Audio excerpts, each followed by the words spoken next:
Vocês estão vendo a minha tela? Ótimo. Sim. Deixa eu só pôr no modo de apresentação aqui. Bom, pessoal, eu trouxe esse tema para a gente poder conversar um pouquinho nessa manhã, que é um tema que foca aí sobre a questão do pensamento. Nós geralmente pouco valorizamos o pensamento no nosso dia a dia. Muitas vezes a gente acredita que aquilo que a gente pensa fica só conosco, né? Aquilo que a gente não verbaliza, aquilo que a gente não transforma em ações, né, no nosso dia a dia, dá a impressão que só fica com a gente, né, e que isso não tem muito impacto na nossa vida. Mas a doutrina espírita vem mostrar para nós justamente o contrário. O pensamento ele é uma ferramenta extremamente importante para nós.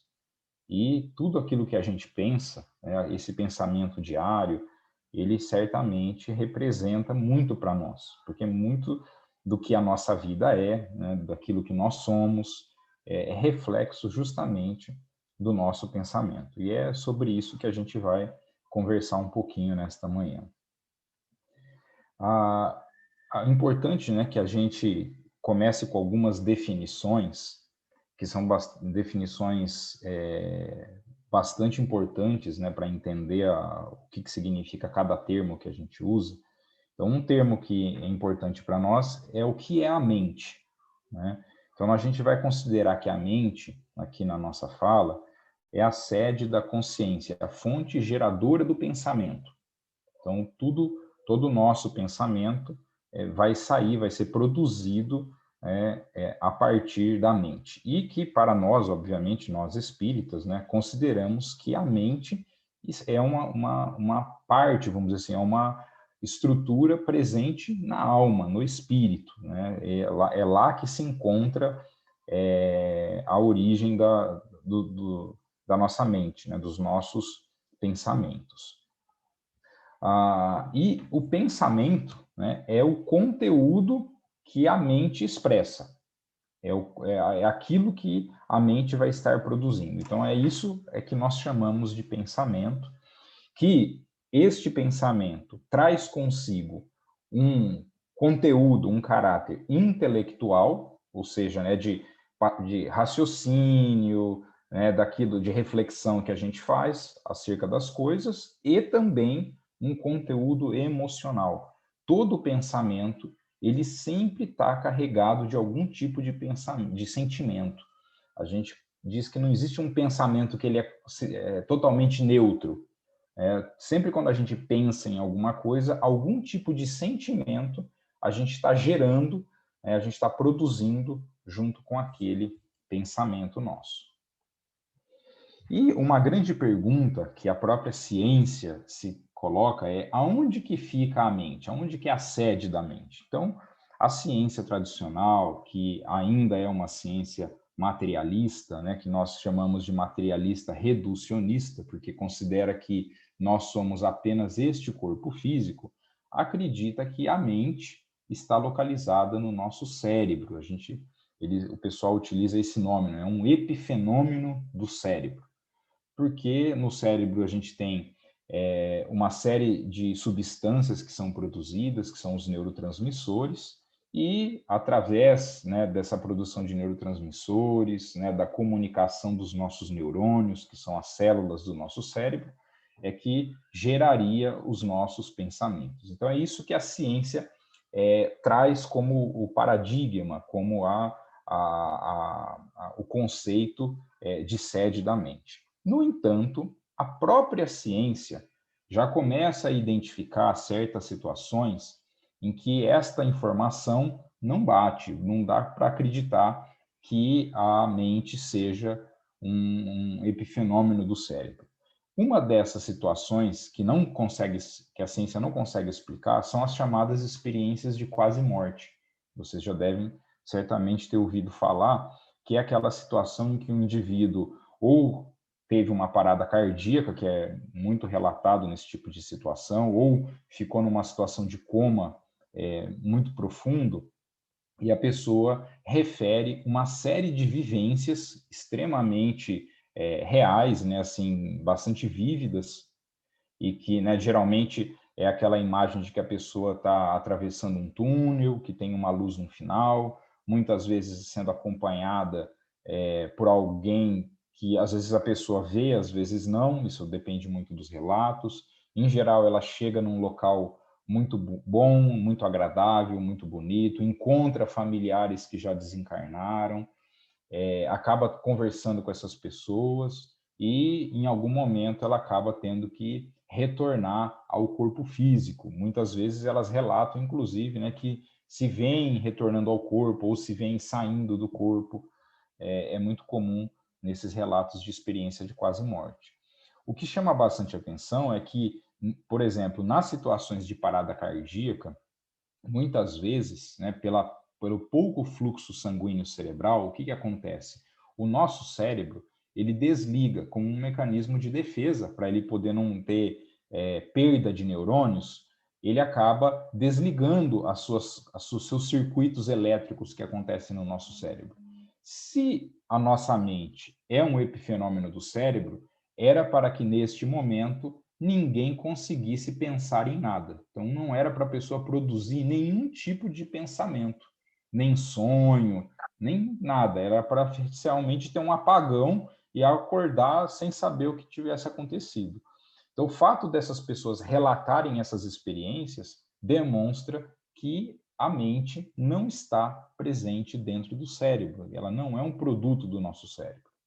Outra situação que a ciência já começa a investigar são os casos sugestivos de reencarnação. E aí eu trouxe aqui o exemplo do maior pesquisador que a gente já teve na história aí, em relação à reencarnação, que é o Dr. Ian Stevenson, que é psiquiatra e professor da Universidade de Virgínia, nos Estados Unidos. Ele estudou mais de 2.000 casos, especialmente de crianças, né, que relatavam como foi as suas vidas anteriores. Então, lembrava o nome dos familiares, a cidade, o local onde vivia, o tipo de morte, como é que foi o desencarne dessa pessoa.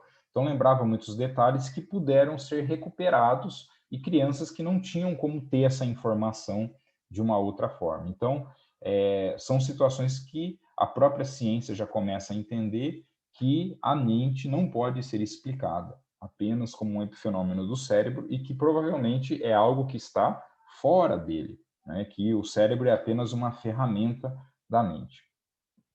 Nós, na doutrina espírita, né, temos a nossa, que a gente chama de hipótese espiritualista, ou seja, de que a mente é um atributo da alma ou do espírito. Então, que é a fonte geradora de tudo, né? De maneira que a gente tem uma consciência que nós chamamos de extracorpórea, ou seja, ela não está no nosso corpo. O corpo é apenas uma ferramenta. E em relação ao pensamento, né, eu gosto muito de trazer essa definição que o Décio, que é um colega nosso, né, lá da AME de Mato Grosso do Sul, no livro Da Alma ao Corpo Físico, ele coloca assim, né, como que ele define o pensamento? Matéria sutil ou fluídica emanada do perispírito para veicular as ideias ou sentimentos gerados na alma, que é o que a gente vai tentar entender um pouquinho aqui na nossa conversa de hoje. Então, o Décio fala para nós que o pensamento é uma matéria sutil. Isso parece uma coisa muito estranha, né? Muitas vezes a gente pensa, puxa, o que eu penso é algo material, é algo palpável?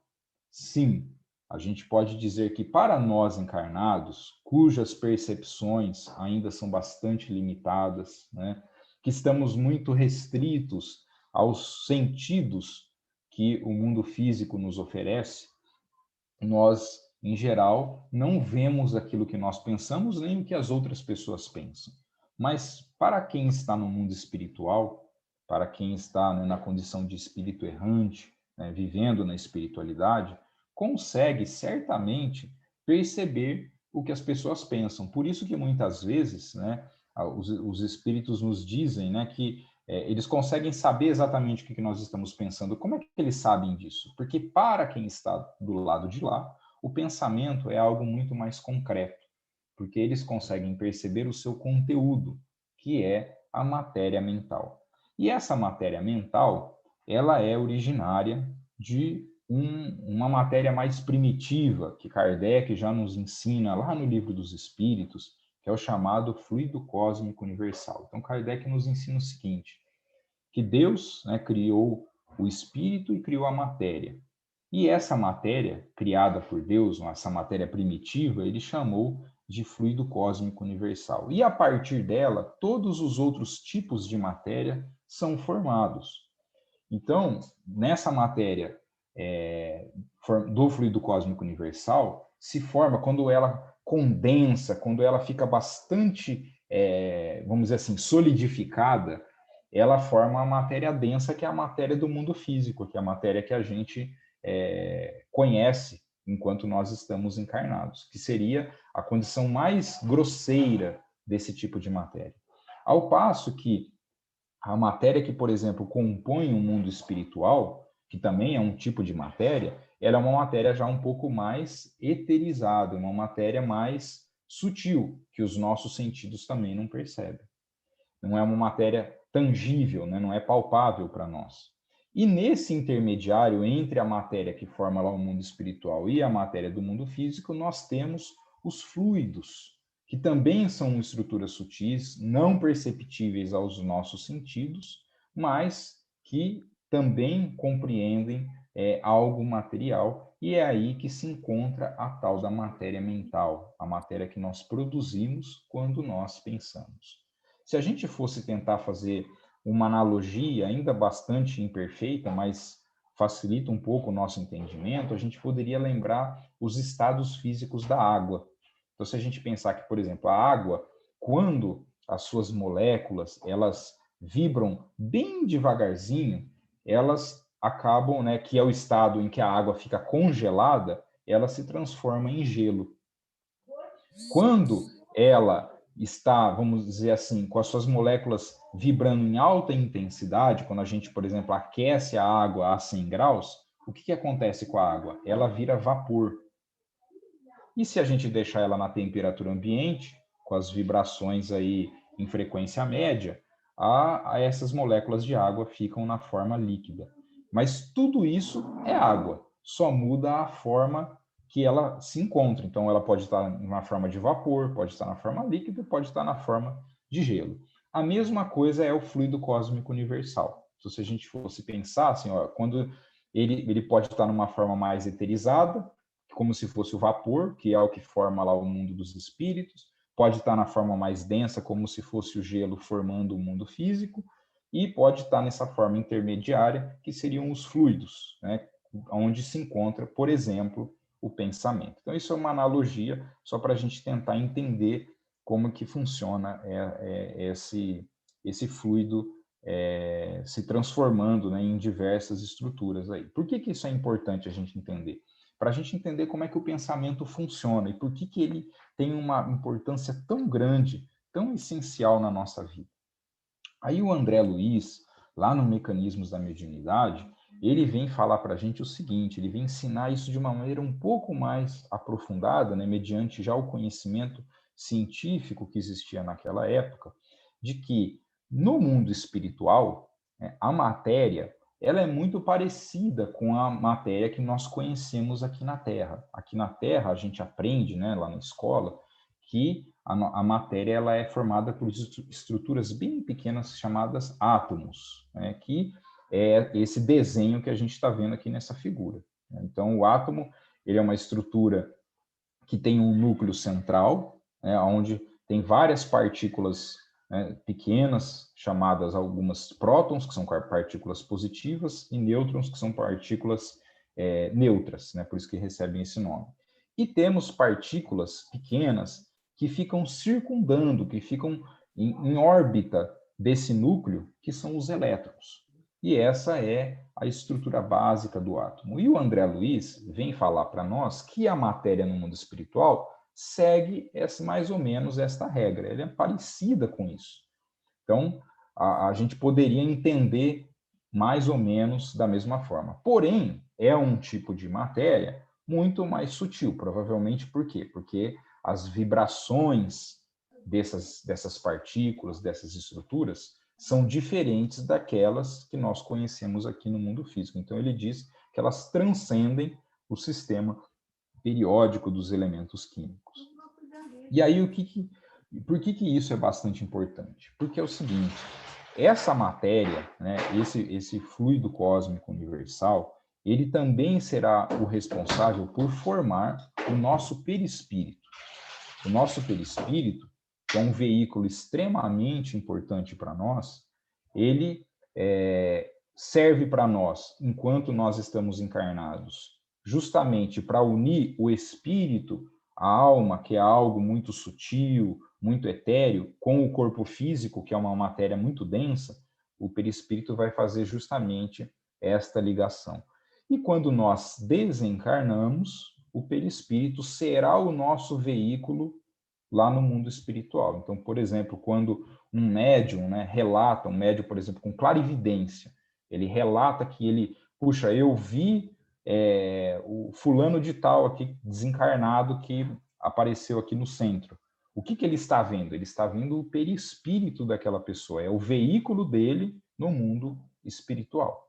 E o perispírito, ele tem uma capacidade muito interessante, porque o próprio André Luiz, lá no livro Mecanismos da Mediunidade, ele diz que o perispírito ele é como se fosse um dínamo, ou seja, ele é capaz de transformar as energias. Então, ele pode transformar os impulsos que tem no espírito em corrente elétrica, que é o que vai gerar o nosso pensamento.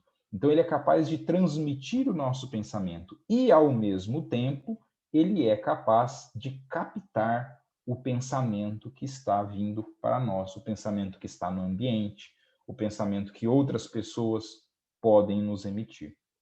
Então, a gente começa a perceber com esse ensinamento que a doutrina espírita traz, né, de que, apesar de nós não estarmos vendo isso, isso é algo bastante concreto, né? Então, nós temos um perispírito que produz um pensamento que é algo material e que também capta o pensamento que está no ambiente ou que é dirigido a nós, que também é algo material. E aí vejam o que André Luiz nos diz. A partícula do pensamento, embora viva e poderosa na composição em que se derrame do espírito que a produz, é igualmente passiva perante o sentimento que lhe dá forma e natureza para o bem ou para o mal. Então lembrem-se, lá no comecinho eu disse para vocês, todo pensamento que a gente produz, ele está carregado de algum tipo de sentimento. Não existe um pensamento neutro. Tudo aquilo que a gente pensa, que a gente reflete, que a gente raciocina, algum tipo de sentimento a gente coloca naquilo. E este sentimento é que vai dar o quê? A natureza desse pensamento. Ou seja, esse pensamento é bom? Esse pensamento é mau? Esse pensamento tem alta capacidade de alcance, ou seja, ele pode atingir distâncias muito longas. Esse pensamento vai ficar só aqui no meu entorno, porque eu não consegui gerar algo legal com ele.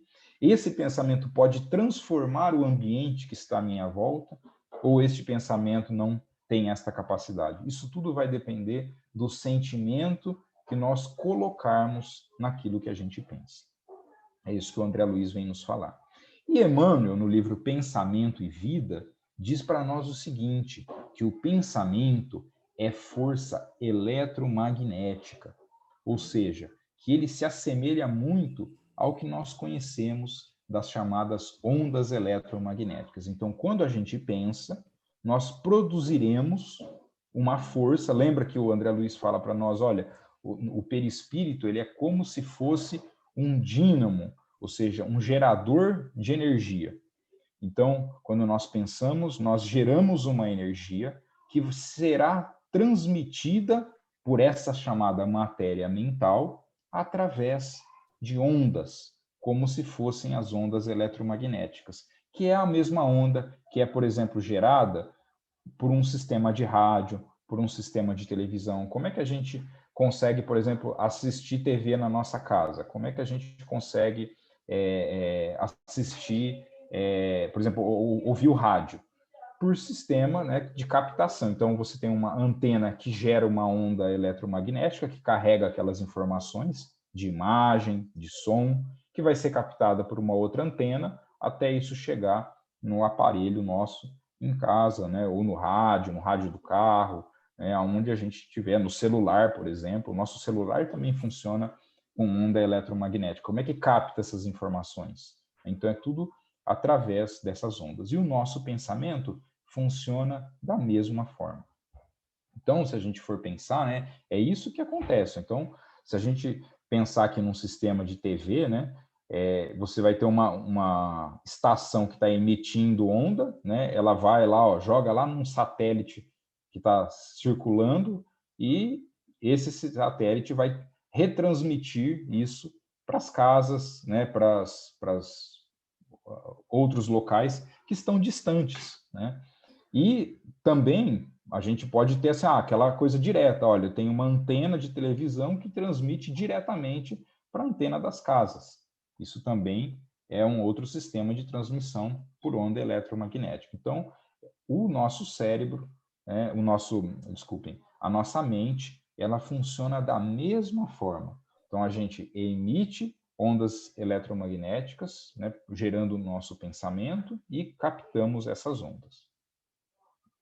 E aí, o que o André Luiz fala para nós? Uma informação muito interessante. Ele diz o seguinte: na situação comum, nós, por exemplo, quando vibramos apenas os elétrons, lembra lá da estrutura do átomo, né? Quando a gente vibra apenas o elétron, que é aquela partícula que está circulando em torno do núcleo, a gente gera ondas médias. É uma onda com uma frequência média. Quando a gente vibra as estruturas do núcleo, a gente produz as chamadas ondas curtas. E quando a gente vibra todo o átomo lá da matéria espiritual, nós produzimos as ondas longas.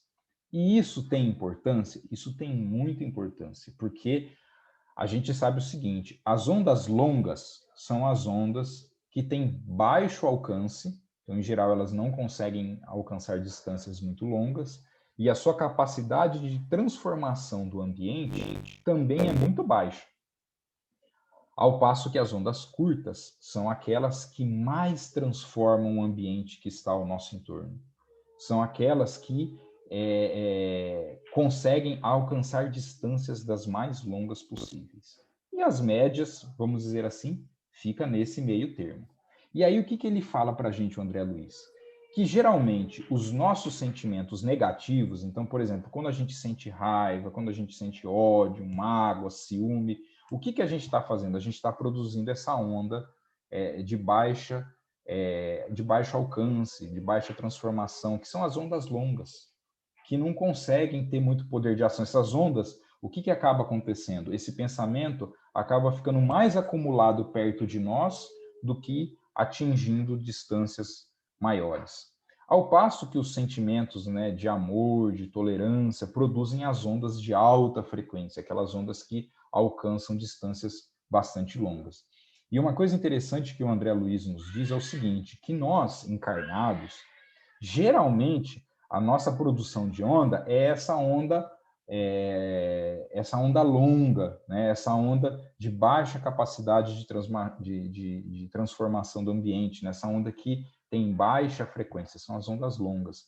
Em geral, no nosso dia a dia, é essa onda que a gente vai produzir, esse é o nosso padrão normal. Quando, por exemplo, a gente faz uma prece, a gente faz uma oração, a gente produz as ondas médias. E para produzir essas ondas de alta frequência, nessas ondas curtas, em geral, a gente tem que estar envolvido de um sentimento muito intenso, muito forte. Então, ele coloca assim, por exemplo, às vezes o indivíduo que está passando por um sofrimento muito grande e vai fazer uma prece, uma oração, envolvido de um sentimento muito forte, por exemplo, de fé, de esperança, ele consegue produzir esse tipo de onda. ou às vezes esse sentimento pode inclusive ser um sentimento reverso, né? Às vezes uma dor muito intensa, aflitiva muito grande que ele está sofrendo pode gerar essas ondas de alta frequência, que são ondas muito transformadoras. E o que chama bastante atenção, né? Você vê, ele coloca assim que nós, encarnados, né, raramente conseguimos produzir essas ondas de alta frequência, porque ela é bastante difícil de ser produzida, da gente ter um poder mental de produzir esse tipo de onda. Mas ele coloca que, por exemplo, os espíritos, né, que alcançaram já graus de evolução bastante elevados, né, por exemplo, os espíritos puros, eles produzem uma onda que ele chama de super ultra curta o tempo todo. Então mostra o quanto que o pensamento desses espíritos já alcançaram uma capacidade de transformação do ambiente muito grande. Então a gente nota isso de uma maneira bastante significativa. E o que o André Luiz também nos ensina é que este tipo de pensamento, né, essas ondas que nós produzimos, né, essa matéria mental, ela será responsável por formar aquela estrutura que a gente conhece como aura, e que André Luiz denomina como psicosfera, ou seja, é como se a gente tivesse um retrato dos nossos pensamentos em torno de nós. Isso é a nossa aura.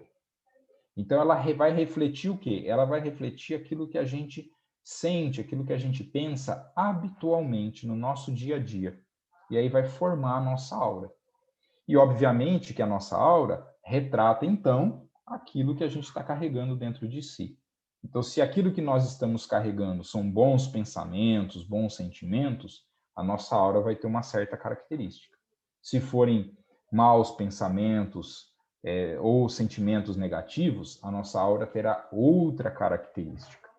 E isso, obviamente, também vai permitir a nossa capacidade de captar ou não sentimentos e pensamentos que estão no ambiente ou que são dirigidos para nós.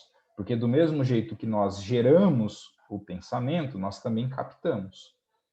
E assim como no sistema de rádio, no sistema de televisão, para que a gente consiga, por exemplo, como é que eu consigo assistir um determinado canal ali? Porque eu tenho que sintonizar numa certa frequência de faixa para que aquele canal possa ser assistido, ou que aquela emissora de rádio possa ser assistida. Então, eu dependo de frequências, né, de ondas diferentes para poder sintonizar. No nosso pensamento, na nossa mente, é a mesma coisa. Então, a depender daqueles pensamentos que eu estou produzindo, eu vou sintonizar com pensamentos que são semelhantes, que estão na mesma sintonia, na mesma vibração. E isso é muito importante, porque, obviamente, os bons pensamentos permitem com que nós nos sintonizemos com os bons espíritos, com os benfeitores do mundo espiritual. Os maus pensamentos vão nos sintonizar com os espíritos mais infelizes, que estão em sofrimento e que, obviamente, só nos aumentarão, né, o nosso grau de sofrimento ou de sensações e emoções negativas. Então, com isso, o André Luiz fala para nós, né, que nós estabelecemos os chamados circuitos mentais. Então, a gente vai se vincular aos desencarnados de acordo com os pensamentos que nós produzimos, de acordo com o estado da nossa aura. É assim que a gente vai nos sintonizar. Então, o pensamento nosso, dos encarnados, se sintonizará com os pensamentos semelhantes dos desencarnados, formando aí os chamados circuitos mentais. E aí, quando a gente lembra lá da questão 459, que o Kardec coloca no Livro dos Espíritos, ele pergunta assim: influem os espíritos em nossos pensamentos e em nossos atos? A resposta é muito importante. Muito mais do que imaginais. Influem a tal ponto que, de ordinário, são eles que vos dirigem. Vejam bem, são eles que vos dirigem na maioria das vezes. Se a gente for pensar, então, se a gente for refletir sobre isso, Kardec está nos dizendo que boa parte das nossas, vamos dizer assim, das nossas ações, das nossas conduções, elas são influenciadas pelos espíritos que estão à nossa volta. Portanto, se nossos pensamentos não forem bons pensamentos, se nós não tivermos, né, o hábito de cultivar bons pensamentos, quem serão os espíritos que estarão conosco, nos conduzindo, nos dirigindo no nosso dia a dia? Certamente serão aqueles espíritos, né, sofredores, infelizes, muitas vezes desavenças nossas do passado, que se aproveitam dessa oportunidade, por exemplo, para instalar um processo obsessivo. E é isso que a gente acaba conduzindo. Por isso que há uma grande importância do que aquilo que a gente pensa, nós sabermos nos conduzir, né, com os nossos pensamentos, com a nossa vida mental. Isso é algo que a gente precisa treinar, que a gente precisa exercitar todos os dias, né? O cuidado com os nossos pensamentos, o cuidado com os nossos sentimentos. Então, o André Luiz fala isso para a gente. Nós, quando alimentamos, né, os pensamentos negativos, nós fazemos um acúmulo de resíduos tóxicos em nossa psicosfera, ou seja, na nossa aura, e criamos os circuitos mentais negativos, que são as condições necessárias, né, e propícias para se estabelecer, por exemplo, um processo obsessivo, né? Não tem como acontecer um processo obsessivo se não houver esse tipo de sintonia. Então, se nós estivermos cultivando bons pensamentos, impossível que espíritos em sofrimento, né, espíritos que estejam em desavenças do passado conosco, consigam exercer uma influência negativa sobre nós, porque isso vai depender de nós mesmos. Por isso que quando nós, né, recebemos na casa espírita uma pessoa que está sofrendo um processo obsessivo, o que a gente sempre orienta para ela? A gente, na casa espírita, nós vamos conversar e vamos tentar dialogar com aquelas entidades em sofrimento que possam estar exercendo esse processo. Mas o mais importante é que o encarnado modifique o seu padrão mental, modifique a sua vida mental, os seus pensamentos, os seus sentimentos, os seus comportamentos, porque somente assim é possível a gente romper esse processo, somente assim é possível quebrar esse tipo de corrente. E Kardec também, na questão 467, diz o seguinte para nós. Ele pergunta aos espíritos: pode o homem eximir-se da influência dos espíritos que procuram arrastá-lo ao mal? Então, podemos nós aqui encarnados nos distanciar dessa influência negativa que certos espíritos podem nos provocar? Resposta dos espíritos: pode, visto que tais espíritos só se apegam aos que, pelos seus desejos, os chamam, ou aos que, pelos seus pensamentos, os atraem. Então vejam que Kardec já falava disso, lá no Livro dos Espíritos, ou seja, é uma questão de sintonia. Então nós só estaremos vinculados a estes espíritos se nós permitirmos que eles se acheguem a nós. Então nós podemos, sozinhos, por si só, modificar isso, procurando trabalhar os nossos pensamentos. De forma que, se nós nos vincularmos, né, nós alimentarmos pensamentos positivos, quem se vinculará a nós? Espíritos benfeitores, espíritos que nos vão auxiliar, que nos vão ajudar na nossa condução da vida presente, da nossa vida terrena.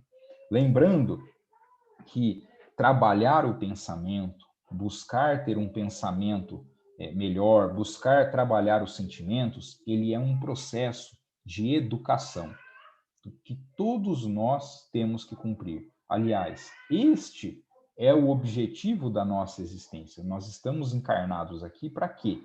Qual que é o grande objetivo de nós estarmos encarnados? Por mais que a gente tenha, né, tarefas, compromissos a serem realizados, que nós assumimos no mundo espiritual, esses compromissos, eles visam o quê? O nosso aperfeiçoamento espiritual. É melhorar os nossos pensamentos, é melhorar os nossos sentimentos, para que a gente possa estar ou caminhar em concordância, né, em consonância com as leis divinas. Então, é extremamente importante que a gente faça isso. E quando a gente se esforça neste caminho, nós certamente receberemos o concurso, o auxílio dos espíritos benfeitores, da espiritualidade maior que irá nos auxiliar. Kardec também pergunta lá no Livro dos Espíritos, na questão 609. Poderia sempre o homem, pelos seus esforços, vencer as suas más inclinações? Sim, e frequentemente fazendo esforços muito significantes. O que lhe falta é a vontade. Ah, quão poucos dentre vós fazem esforços. Vejam que resposta extremamente importante e profunda que os espíritos trazem a Kardec neste momento, dizendo para nós que nós temos a capacidade de vencer os obstáculos da nossa intimidade, que são os maiores obstáculos que a gente tem a vencer na vida, né, para poder educar a nossa alma, vencer o egoísmo, vencer o orgulho, vencer a vaidade, vencer as viciações, né, a inveja, o ciúme, todos, né, a mágoa, a culpa, tudo aquilo que decorre do nosso orgulho e do nosso egoísmo. Então, podemos vencer isso? Sim, nós podemos vencer pelos nossos esforços e fazendo esforços pequenos. Veja o que ele diz: o que falta é a vontade. É interessante que Emmanuel, no livro Pensamento e Vida, né, no capítulo falando sobre a vontade, ele diz que a vontade é o grande comandante do nosso pensamento. Então, pela vontade, se nós temos vontade, mas uma vontade verdadeira, que vem da nossa intimidade, é uma vontade real, a gente realmente consegue alcançar os objetivos, porque a gente consegue direcionar o nosso pensamento para aquilo. E a partir do momento que a gente coloca isso, que a gente manifesta isso, fica muito mais fácil, por isso que o esforço acaba não tendo que ser tão grande assim. E aí me lembro de uma história que eu sempre gosto muito de contar, uma história do Chico, em que certa vez, né, o Chico, após ter encerrado os trabalhos, né, de assistência social que ele desempenhava, ele sentou um pouco para descansar, junto com alguns amigos, colaboradores do trabalho, e o Chico solta a seguinte fala: ah, pessoal, eu estou um pouco preocupado com o que será de mim quando eu desencarnar. O pessoal, ouvindo aquilo, ficou bastante preocupado. Falou, puxa vida, né? Se o Chico está preocupado, nós então já estamos perdidos, né? Nem temos que se preocupar. É umbral na certa para todo mundo. Porque se o Chico, né, com toda a condição moral, né, que indubitavelmente, né, é acima, muito, muito, muito acima da média, né, de todos nós, se ele está preocupado, né, e nós, né? Mas aí o pessoal começou, puxa, Chico, mas você é uma pessoa que não tem que se preocupar com isso, né? Você vive a sua vida dedicada ao próximo, né? Seja nas obras sociais, no centro, recebendo essas mensagens, né, dos familiares desencarnados, tantos livros que já foram publicados, que vieram através de você, da sua mediunidade, o quanto que você já não fez e auxiliou ao próximo, por que você está preocupado com isso? E aí o Chico diz o seguinte, ele fala, olha, pessoal, todas essas tarefas, né, a assistência social, a tarefa na mediunidade, elas são apenas ferramentas. O fato de nós praticarmos isso é o caminho, obviamente, ela é a ferramenta necessária para a nossa transformação. Mas elas não adiantam de nada se eu não me transformar com elas.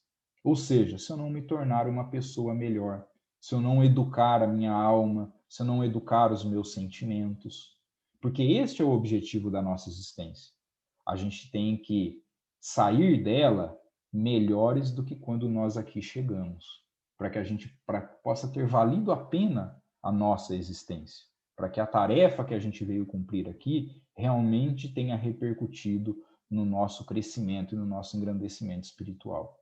Então isso a gente sempre tem que refletir, porque no meio espírita, né, no movimento espírita, nós temos muito o hábito de praticar a caridade, porque a gente entende que essa é uma ferramenta bastante importante, mas a gente tem que sempre refletir que a prática da caridade está sendo feita para a nossa transformação, para o nosso crescimento. Então, a gente tem que usar essa condição, usar essa ferramenta para que a gente possa treinar em nós o quê? O amor, a fraternidade, a solidariedade, a humildade, a resignação, a abnegação. Então, a gente tem que, cada atitude, né? Então eu vou lá entregar uma cesta para uma pessoa necessitada, ou eu estou lá no centro ajudando no passe, no acolhimento fraterno, varrendo o chão do centro, entregando a água lá fluidificada no final do passe. Estou fazendo algum tipo de ação para ajudar as pessoas. O que a gente tem que pensar? Que cada atitude dessa, ela tem que se converter em nós, né, em procurar desenvolver esses sentimentos que são importantes. E treinando, né, isso tem muito a ver, por quê? Porque é um treino que a gente faz com aquilo que a gente pensa, com aquilo que a gente sente. E como que esses pensamentos, eles podem interferir na nossa saúde? Existe uma interferência? Essa é uma pergunta que a gente sempre faz. Aquilo que eu penso interfere diretamente na minha saúde? E posso garantir para vocês que sim, interfere muito na nossa saúde.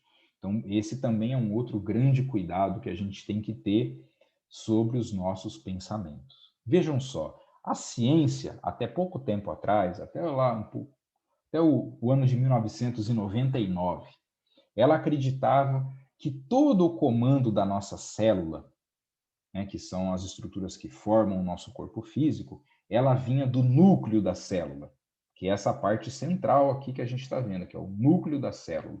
Lá no núcleo fica o nosso DNA. A ciência achava que o DNA era quem comandava tudo, ou seja, a célula só funcionava mediante o comando do DNA. E aí, a ciência pensou o seguinte: se eu conhecer o DNA, nós descobrimos tudo sobre o corpo humano. E foi investido um grande valor para um grande estudo que foi chamado de Projeto Genoma, para se tentar decifrar todo o DNA humano e a gente conseguir chegar numa resposta que auxiliasse nós, em relação à nossa saúde. E o Projeto Genoma, a gente diz que ele foi uma grande decepção. Por quê? Porque os cientistas perceberam que o DNA não mandava em absolutamente nada. Ele era um pau mandado, né? Dizendo de uma forma bastante comum, né? Ele era um pau mandado, ou seja, o DNA obedecia a ordens. Por quê? E chegaram nessa conclusão? Porque eles pensaram o seguinte: nós temos em torno de 100 mil tipos de proteínas no nosso corpo. Bom, se a gente tem em torno de 100 mil tipos de proteínas no nosso corpo, a gente teria que ter 100 mil tipos de genes que pudessem, cada um, produzir aquela proteína e definir o indivíduo como ele é, definir como é que seu corpo funciona, definir as doenças que ele vai ter. E quando eles fizeram o Projeto Genoma, eles descobriram que ao invés de 100 mil, nós temos apenas em torno de 20 mil genes. Então, é um número muito pequeno. Ou seja, um gene ele é capaz de produzir mais de um tipo de proteína. Mas aí o que faz ele escolher qual proteína ele produz? Eles perceberam, então, que a informação não vinha do DNA, a informação vinha de fora. Algo faz o DNA trabalhar daquele jeito. Por que ele escolhe produzir uma determinada proteína, a proteína A, e não escolhe a proteína B, não escolhe a proteína C? Por que ele define trabalhar daquela forma? Então, isso se tornou o grande enigma da ciência. Inclusive, criou-se uma nova frente de estudo chamada epigenética, onde se tem de estudar quais são esses fatores exteriores que estão interferindo no DNA e fazendo ele trabalhar de uma maneira ou de outra. E aí a gente tem, por exemplo, pesquisadores como, por exemplo, o Bruce Lipton, que participou do Projeto Genoma, ele foi um pesquisador do Projeto Genoma, e o Bruce Lipton começou, né, participando desse projeto e entendendo que vinha algo de fora, ele entendeu que a percepção, né, que o DNA, na verdade, responde à membrana celular, ou seja, a capa que está no entorno, que está do lado de fora da célula. Ele falou: olha, eu acho que é a membrana que vai falar para o DNA lá que está lá no núcleo, o que ele tem que fazer. Mas o Bruce Lipton, entendendo essa questão da membrana, também percebeu que os nossos pensamentos, que os nossos sentimentos vão causar algum tipo de interferência na membrana da célula e que isso vai fazer o DNA responder de uma maneira ou de outra. E com isso, ele escreve um livro chamado Biologia da Crença. A gente tem pesquisadores como essa dupla aqui, ó, o Roger Penrose e o Stuart Hameroff, que estudam de uma maneira muito interessante, eles têm um trabalho publicado no ano de 2011, a transmissão da consciência para o corpo físico. E eles acreditam que se transmite por esses tubos aqui, por esse sistema de encanamento que a gente pode dizer aqui, ó, que existe dentro das nossas células, que são os chamados microtúbulos. Eles, por modelagens matemáticas que eles estudam, eles entendem que é por aí que a informação vai chegar até o DNA, definindo para ele como ele deve agir, se ele deve estimular um determinado gene, se deve estimular outro, qual proteína deve produzir. E a gente se depara com certas experiências muito interessantes, como, por exemplo, essa experiência que foi realizada por militares norte-americanos na cidade de Chicago, em que eles fizeram o seguinte: eles queriam saber se aquilo que a gente pensa, se aquilo que a gente sente, se isso interfere no nosso DNA. E aí o que eles fizeram? Eles coletaram, né, os leucócitos, né, que ficam na nossa boca, são células da nossa mucosa oral, que estão presentes na nossa mucosa, na nossa saliva. Eles coletaram essas células, né, extraíram o DNA dessas células, e o que eles faziam? Eles punham lá a célula do indivíduo, né, o seu DNA, do lado da pessoa, e punha a pessoa, por exemplo, para assistir um vídeo, para assistir alguma coisa que gerasse algum tipo de emoção nessa pessoa. Eles viam que o DNA, que não estava mais na pessoa, estava apenas do lado dela, ele se modificava na sua estrutura elétrica de acordo com aquilo que a pessoa estava vendo. Então, se a pessoa tinha uma emoção positiva, havia um certo tipo de mudança elétrica. Se a pessoa tinha uma emoção negativa, havia um outro tipo de mudança elétrica no DNA. Veja, um DNA que nem está mais no indivíduo, só está ao lado dele. E aí eles pensaram assim, puxa vida, não há nenhuma conexão visível entre a pessoa e o DNA. Como é que esse DNA se modifica? Por que será? Nós, na doutrina espírita, sabemos que é o pensamento, quer dizer, é a nossa aura, é a nossa conexão que nós temos com as estruturas todas que estão à nossa volta. E que, obviamente, né, aquela estrutura foi tirada do indivíduo. Então, há um vínculo energético com aquela estrutura do DNA e que, obviamente, conforme o indivíduo sente as coisas, aquele DNA se modifica. E eles perceberam, pensaram assim, puxa, mas será que se eu colocar numa distância maior esse DNA se modifica? Aí eles puseram numa distância, vamos pôr aqui a 2 metros, vamos ver como é que se muda. Continuava mudando. Vamos colocar numa outra sala. O DNA continuava mudando mediante as exposições emocionais do indivíduo. Vamos colocar num outro prédio, num outro edifício. Colocaram num outro edifício e o DNA continuava se modificando, mostrando que não havia distância que impedisse com que aquela molécula do DNA daquela pessoa sofresse mudanças conforme a pessoa sente. Então, imagine o que não acontece dentro do nosso corpo, com os nossos pensamentos, com os nossos sentimentos, o quanto que a gente não interfere em cada uma das nossas células com aquilo que nós estamos pensando, o que nós estamos sentindo. E aí, André Luiz fala para a gente de uma maneira muito clara, lá no livro Evolução em Dois Mundos, que através dos bióforos, ou que eles chamam também de unidades de força psicossomática, que atuam no citoplasma, ou seja, o que é o citoplasma? O citoplasma, vamos dizer assim, é o recheio da nossa célula, né? A nossa célula tem uma membrana, que é a parte externa, que é o envoltório da nossa célula, tem o núcleo, que é onde está lá o DNA, e tem esse material que recheia a nossa célula, que é o chamado citoplasma. Então ele fala que é através do citoplasma, ó, projetando, então, que essas unidades de força psicossomáticas que são produzidas na nossa mente atuam no citoplasma, projetando sobre as células e, consequentemente, sobre o corpo, os estados da mente. Ou seja, aquilo que a gente pensa, aquilo que a gente sente, será projetado diretamente nas nossas células e, consequentemente, no nosso corpo, que estará enobrecendo ou agravando a própria situação de acordo com a sua escolha do bem ou do mal. Então, obviamente, os bons pensamentos trarão boas respostas para as nossas células e bons estímulos para as nossas células. E os pensamentos negativos, o contrário. Se a gente pegar, por exemplo, a pesquisa muito interessante feita por esse físico japonês chamado Masaru Emoto. O que o Masaru Emoto fez? Ele fez uma experiência muito interessante em que ele pegou a água de uma determinada fonte lá no Japão e ele expôs aquela água a diferentes estados emocionais. Então, ele, por exemplo, pediu para que uma pessoa ficasse lá com a garrafinha d'água na frente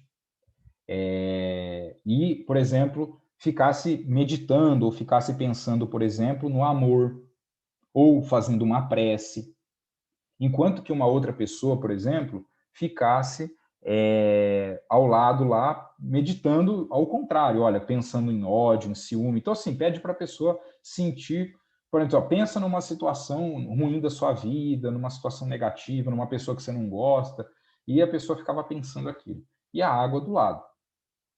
E aí, o que ele fez? Ele, depois de meia hora, ele congelava aquela água e fotografava por microscópio os cristais que se formavam depois da pessoa ter sido, daquela água ter sido exposta àqueles sentimentos.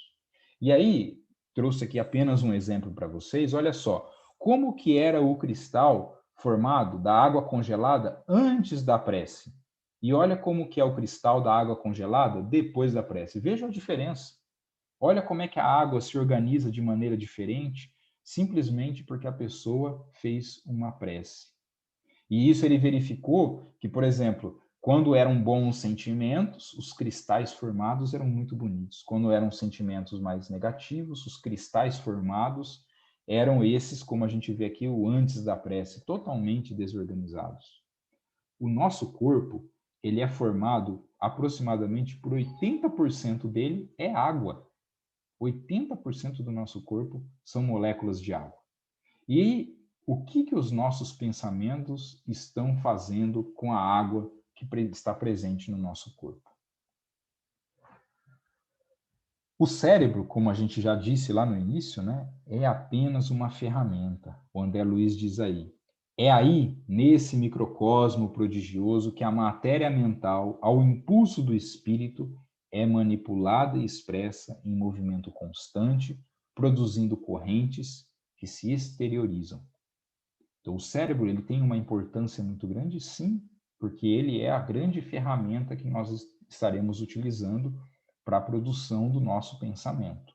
A gente, obviamente, estamos encarnados, precisamos de ter uma produção, né, de ter um órgão no nosso corpo que cumpra essa tarefa, mas sabendo que a origem, que a fonte dos nossos pensamentos, né, a origem da matéria mental, ela está vindo do espírito e do perispírito. E Manuel Filomeno de Miranda, no livro Painéis da Obsessão, ele diz para a gente, olha, o mau humor, o pessimismo, a revolta, o ódio, o ciúme, a lubricidade, as viciações, o que elas vão fazer? Elas vão degenerar as nossas células na hora que elas estiverem se replicando. Isso daí vai desativar ou reduzir a capacidade do espírito de controlar o próprio corpo físico e com certeza leva ao adoecimento. Então vejam, os sentimentos, os pensamentos negativos, eles com certeza irão impactar de maneira significativa sobre o nosso estado de saúde. E aí eu trouxe só um exemplo que o André Luiz traz para nós no livro Mundo Maior, que é o caso da Julieta, mostrando para nós como que a vida mental com as baixas vibrações, né, ela pode nos conduzir a um pensamento bastante negativo.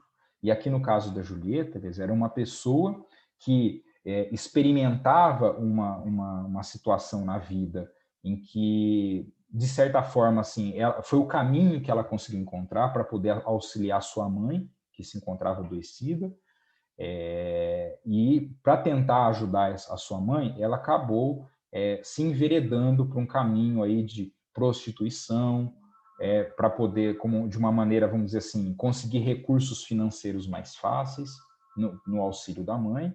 E, ao mesmo tempo, a Julieta, ela tinha tido uma formação moral, religiosa, bastante forte por parte da mãe, e de maneira que ela se sentia muito culpada por aquele comportamento, por aquelas experiências que ela acabou adotando na sua vida. Então, isso fazia com que a Julieta vivesse um processo, né, de sofrimento muito grande, né, de culpa muito grande por aquele comportamento, além, né, das ações que ela acabava praticando, que geravam também um padrão de vida mental, né, de vibração mais baixa. Então, olha só como que o André Luiz descreve. Quando ele vê a Julieta, o que ele estava enxergando? Né? A Julieta encarnada, André Luiz desencarnado. Vibrações pesadas desciam da região frontal do seu cérebro. Então ele estava enxergando isso. Ele olhava a Julieta e ele via as vibrações pesadas desciam da região frontal do seu cérebro e penetravam o aparelho respiratório. Então é como se ela eliminasse aqui do cérebro, né, essas vibrações baixas por esse tipo de sentimento, de pensamento que ela produzia. Isso caía, né, ao entorno dela, e conforme ela respirava, isso penetrava no seu aparelho respiratório. Então, isso entrava lá nos seus pulmões, na sua respiração, e daí para o coração, influenciando as trocas sanguíneas e sendo absorvido pelo sangue. Estas alterações tornavam-lhe suscetível para o desenvolvimento da loucura, ao comprometimento pulmonar pela tuberculose, ao comprometimento dos vasos sanguíneos e à deterioração do fígado. Então vejam como isso conduzia a Julieta a um estado de adoecimento, mediante as suas vibrações, aos sentimentos que ela estava apresentando. Por isso que a gente traz, né, a doutrina espírita vem nos ensinar uma série de condições para que a gente possa procurar, na nossa vida cotidiana, ter um pensamento mais reto, um pensamento mais orientado, que a gente não recaia nessas condições de sofrimento e de pensamentos que são negativos.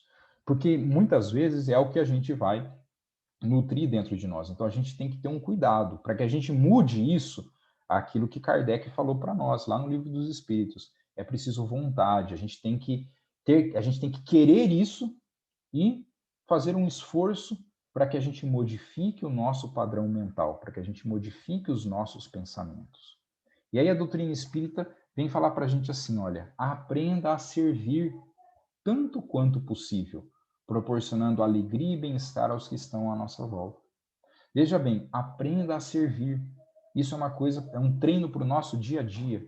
Toda vez que a gente procura fazer o bem, não importa a quem que seja, certamente a gente tende naquele momento a produzir um pensamento melhor, a produzir um sentimento melhor, a desenvolver em nós a tolerância e a indulgência diante das adversidades.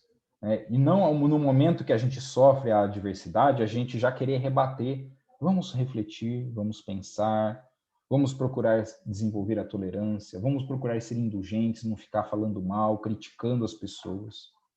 Vivenciar a humildade, reconhecendo-se, todos nós, como um espírito imortal que ainda é imperfeito, mas que está caminhando para a sua perfeição, está caminhando na sua escada evolutiva. Mas é importante a gente entender que nós ainda somos espíritos imperfeitos. Para quê? Para que a gente aceite a si mesmo, para que a gente aceite o próximo dentro das suas falhas e das suas dificuldades. Então a gente precisa de vivenciar em nós a humildade.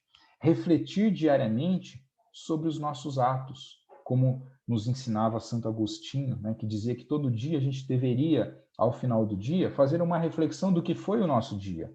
Quais foram as nossas atitudes? Será que teve alguma atitude que eu poderia fazer melhor?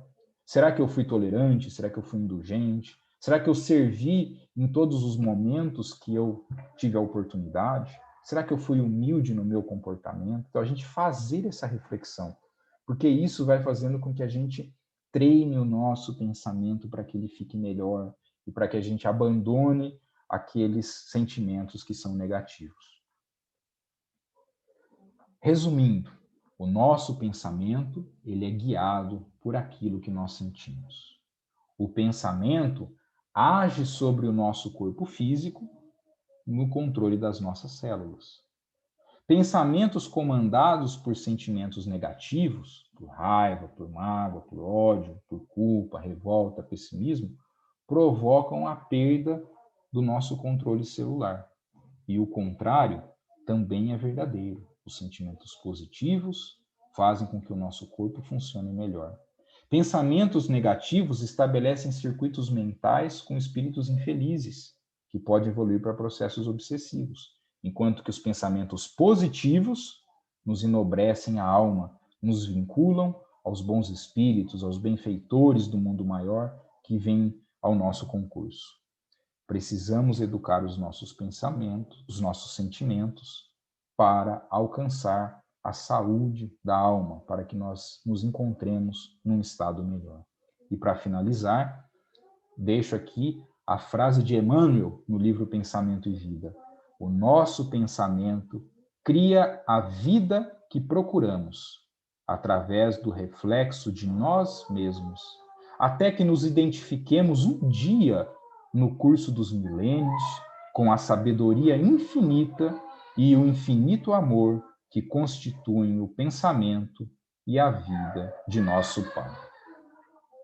Era isso que eu queria apresentar para vocês, gente. Agradeço a atenção de todos. Muito obrigado.